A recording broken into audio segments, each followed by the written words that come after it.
Hello there. Une purge.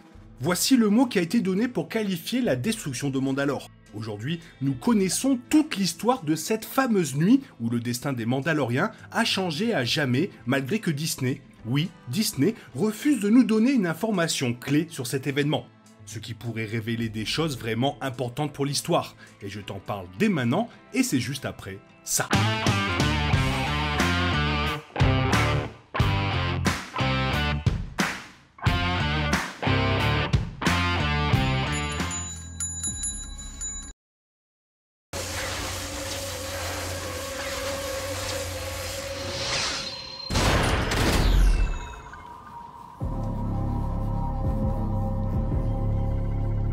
La saison 3 de The Mandalorian a enfin révélé des informations clés sur la tristement célèbre nuit des 1000 larmes de sang. La nuit qui a conclu la Grande Purge de Mandalore, référencée pour la première fois dans la saison 1 de The Mandalorian. La Grande Purge était une offensive contre Mandalore par l'Empire après avoir réalisé qu'il ne pouvait pas contrôler le peuple mandalorien.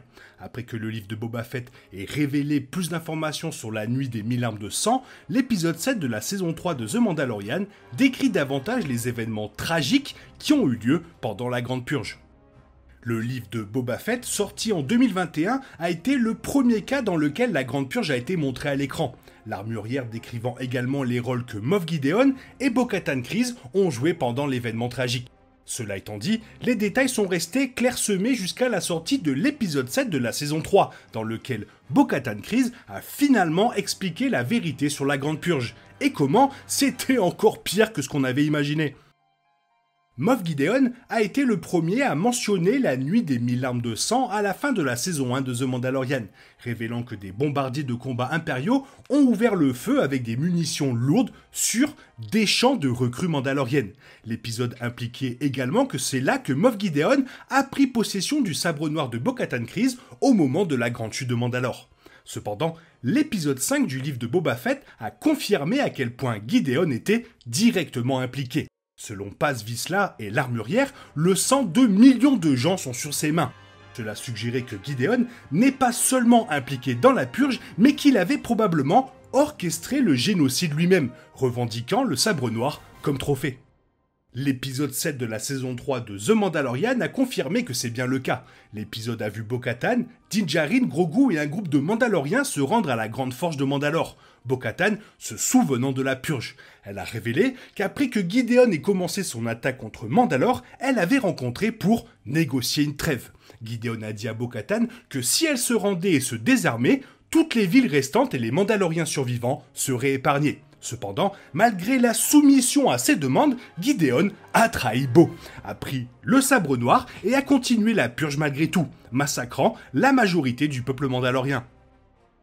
Des flashbacks sur la purge mandalorienne ont révélé que la planète Mandalore avait été décimée par d'innombrables bombardiers d'assaut de surface taille impériaux qui ont bombardé la planète, y compris la capitale en forme de dôme connue sous le nom de Sundari.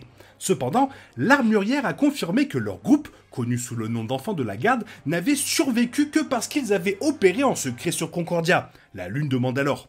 Cela a été une fois de plus confirmé dans l'épisode 7 de la saison 3 avec les survivants mandaloriens qui parcourent la surface de la planète depuis la purge, interrogeant l'armurière. Elle a réitéré que le fait d'être caché sur Concordia a conduit à leur survie pendant la nuit des 1000 larmes de sang. Outre l'échec de Bo-Katan à empêcher la Grande Purge, le livre de Boba Fett a également confirmé une autre raison pour laquelle elle a été blâmée pour l'événement.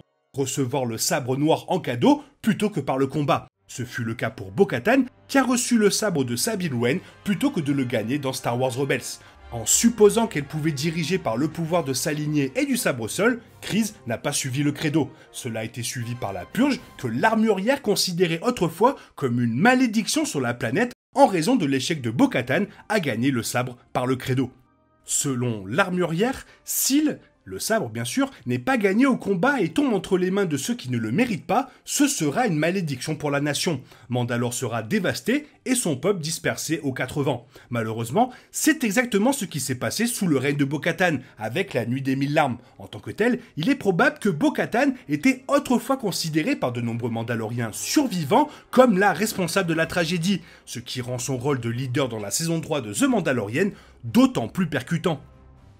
Alors finalement, est-ce que la nuit des 1000 larmes de sang est pire que l'Ordre 66 ? Maintenant que Star Wars a montré la véritable dévastation de la nuit des 1000 larmes à l'écran, avec ses nouvelles informations, il n'est pas difficile d'affirmer que la purge mandalorienne est plus tragique et pire que la purge Jedi qui accompagnait l'Ordre 66 dans la revanche des Sith. Alors que la galaxie a perdu l'Ordre Jedi avec la montée de l'Empire, les Jedi étaient un groupe plutôt qu'un monde entier rempli de millions de guerriers. En chiffres seuls, la nuit des 1000 larmes était bien pire et tout aussi brutale. Non seulement des champs de recrues ont été tués par des vaisseaux de combat, tandis que les bombardiers TIE ont dévasté la capitale, mais l'épisode 5 du livre de Boba Fett a également révélé que des droïdes impériaux avaient également été envoyés pour confirmer la dévastation. Ces droïdes ont été utilisés pour s'assurer que ceux qui étaient tombés étaient vraiment morts et ne pouvaient pas survivre pour s'opposer à l'empereur à l'avenir. Alors que la même chose est arrivée aux Jedi, la plupart des guerriers Jedi ont été tués au combat plutôt que dans leur propre maison, entourés de leur famille. Ceux qui ont survécu à cette purge n'ont eu d'autre choix que de se cacher, perdant ainsi leur monde natal. Cependant, maintenant que Bo-Katan a retrouvé le chemin de Mandalore, peut-être qu'elle peut être libérée et rachetée. La dernière ligne droite de la série semble se faire avec Bo-Katan dans les parages, et vivement son retour. En attendant, malgré ce génocide des Mandaloriens dans l'histoire, Star Wars refuse toujours de nous donner la date de cet événement. Étonnamment, le nouveau livre Timelines omet complètement la date de la purge de Mandalore. Alors que l'on croyait que la purge s'était produite dans les années juste avant Un Nouvel Espoir, il est maintenant possible que cela se soit produit beaucoup plus tard. Lucasfilm attendant simplement d'appuyer sur la gâchette pour nous donner cette date fatidique. Si la nuit des 1000 larmes ne s'est pas produite avant Un Nouvel Espoir, elle sera peut-être rétablie pour avoir lieu juste après la guerre civile galactique, avec la grande contingence de Palpatine.